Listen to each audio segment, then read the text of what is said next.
Ini dia. Nah, seperti review cepat Mimin tadi malam sudah terjawab ya, kalau yang dipanah sama si selir itu memang ke arah ratu, tapi tidak persis mengenai sang ratu.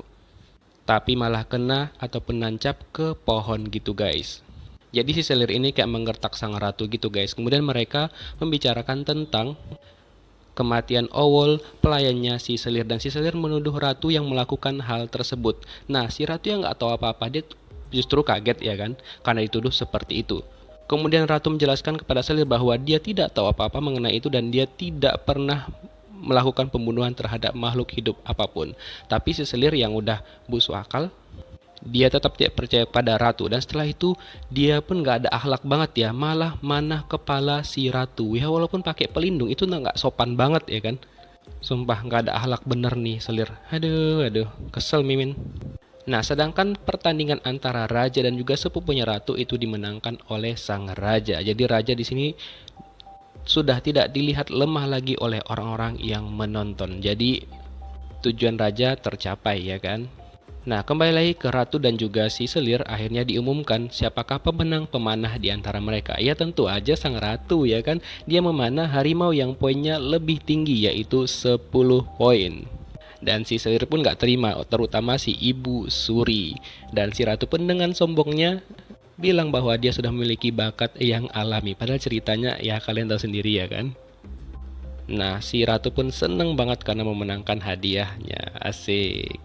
Kemudian Dayang Choi sempat menceritakan pada sang ratu tentang kematian di istana yang banyak terjadi sekali, terutama karena racun, dan Dayang menyuruh ratu untuk lebih berhati-hati. Kemudian si ratu pun gak sengaja ngeliat si Pak Han yang dia pergoki lagi memasukkan racun ke bejana waktu itu guys. Kemudian dia meminta Dayang Choi untuk mengikuti si Pak Han tersebut. Tapi di perjalanan nih, aduh, Dayang Choi malah salfok sama bapak-bapak kekar. Ya kita tahu sendiri kan, dia suka ngelihat hal yang kayak gitu loh. Aduh, Dayang Choi. Tapi untung aja dia langsung sadar dan melanjutkan misinya dia. Nah, pada saat itu tiba-tiba aja dia kepergok sama Pak Han tersebut. Tapi untung aja Nyonya Choi ini pinter ya kan. Dia pura-pura jadi fansnya si Pak Han tersebut. Dan akhirnya Nyonya Choi berhasil mendapatkan nama aslinya dia. Dan ternyata tebakan si ratu benar, namanya itu adalah Han Shim Ong. Dayang Choi pun langsung melaporkan itu kepada sang ratu, dan ya, dendam kesumat sang ratu makin membara-bara. Mungkin inilah dasarnya ataupun sejarahnya kenapa Margahan itu kalau di drama selalu sad boy ya, mungkin karena dikutuk sama ratu. Oke, kita balik lagi ke ceritanya ya guys. Ini entah rencana apa lagi yang akan dilakukan oleh ibu Ratu Agung dan juga pamannya ratu. Jadi menurut Mimin ya, inti ataupun otak dari semua pemberontakan itu adalah pamannya ratu. Cuma beruntungnya dia belum pernah keciduk aja. Menurut kalian gimana? Tulis di kolom komentar ya. Nah, sedangkan sang pangeran yang ngebawa bahan makanan itu tiba-tiba dia dijerat oleh warga sana yang merupakan suruhan dari pamannya ratu. Sehingga bahan makanan itu tidak sampai pada waktunya. Dan si chef pun panik banget lalu melaporkan hal itu kepada sang raja. Tapi raja tetap berpikiran positif dan dia yakin bahwa makanan itu akan sampai pada waktunya. Lalu si ratu memperingati raja, mengatakan untuk lebih berhati-hati dan menyerah aja gitu. Tapi sang raja mengatakan bahwa dia tidak akan pernah menyerah dan dia akan tetap melaksanakan rencananya dia untuk penjamuan tersebut. Nah, karena sang ratu kasihan ya kan sama raja, akhirnya dia memutuskan untuk membantu raja membuat makanan. Tapi ini tanpa sepengetahuan sang raja ya guys. Nah, pada saat di dapur tiba-tiba aja semua pegawai masak di sana itu sakit perut ataupun diare gara-gara mereka minum air yang dimasukkan racun sama si Pak Han waktu itu guys. Nah, akhirnya sang ratu mengambil tindakan untuk memanggil Kasim dan juga beberapa pelayan kerajaan termasuk si tabib untuk membantunya membuat makanan. Tapi di sini ratu pun menyamar jadi Li Sangmeng, tapi sang chef pun tahu kalau itu ratu. Tapi walaupun ratu nggak mau ngaku, ya udah, dia pun nggak terlalu ambil pusing. Yang penting ada yang bantuin dia untuk ngebuat makanan. Nah, menu pertama yang mereka buat adalah kentang tornado ala Ratu Bengek ataupun chef ratu. Nah, jadi ratu ini ngubah semua menu yang dikasih sama raja. Dia pengen buat menunya sendiri karena menu yang dibuat oleh raja itu bahannya nggak available gitu loh guys. Jadi dia buat kentang tornado untuk menu pertamanya. dan dia memakai jarum dari tabib sebagai tusuknya. Aduh, sang tabib pun ngerasa dia nggak rela, tapi ya gimana lagi ya kan. Aduh, kasihan banget sih dia. Dan tentunya semua beberapa pelayan kerajaan yang dipanggil oleh ratu itu ngebantu mereka. Kemudian sang pangeran melaporkan kepada sang raja bahwa mereka dicegat di jalan dan bahannya kemungkinan tidak akan sampai, dan raja pun dah panik banget. Dan pamannya ratu malah senyum-senyum. Wah, dasar licik tuh orang ya. Tapi yang mengejutkan, tiba-tiba aja makanan pembukanya datang. Semua orang terkejut. Loh, kok bisa? Padahal kan bahan makanan ini nggak sampai. Siapa dulu yang nyiapkan kalau bukan Mama Dragon, Chef Ratu. Nah, awalnya mereka itu nggak yakin dengan makanan itu, kok cuma begini bentuknya ya kan. Kemudian sang raja menjelaskan tentang makanan tersebut. Dan pada saat raja menyuruh mereka untuk mencicipi hidangannya, wah, ekspresi mereka semua langsung berubah. Karena rasa dari masakan itu benar-benar enak banget dan mereka nggak ngerasa dan nggak percaya kalau rasanya bisa seenak itu guys. Para selir yang baru juga ngerasa wow, this is the best food gitu loh. Dan ratu juga memasukkan bubuk merah muda dan bubuk hijau gitu.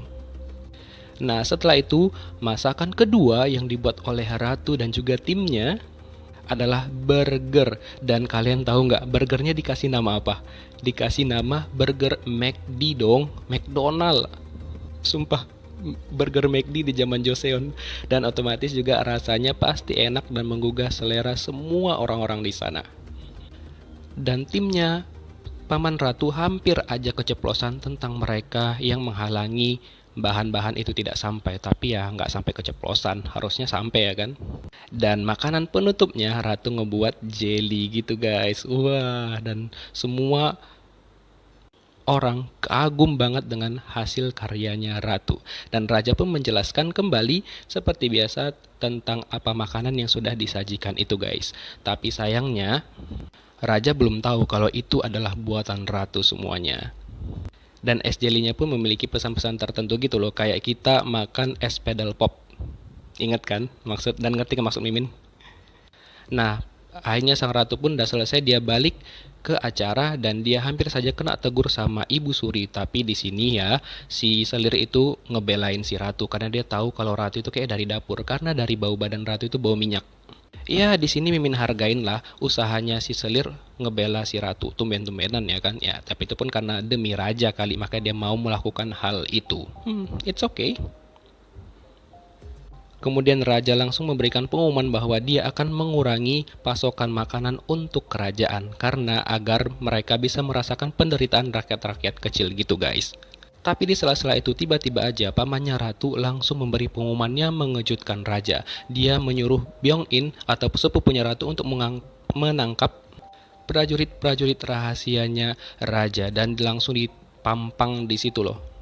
Ini sih emang dia the real penjahat banget menurut Mimin ya di drama ini.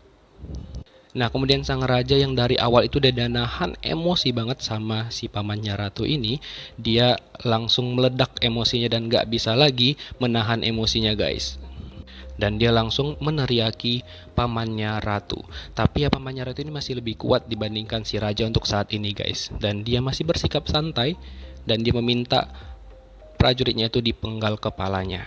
Dan mau gak mau sang raja pun menuruti perintahnya. Oh my god, this is so sad. Nah, setelah itu langsung pergi ke acara puncak dari pertemuan mereka itu guys, yaitu berdoa kepada leluhur mereka.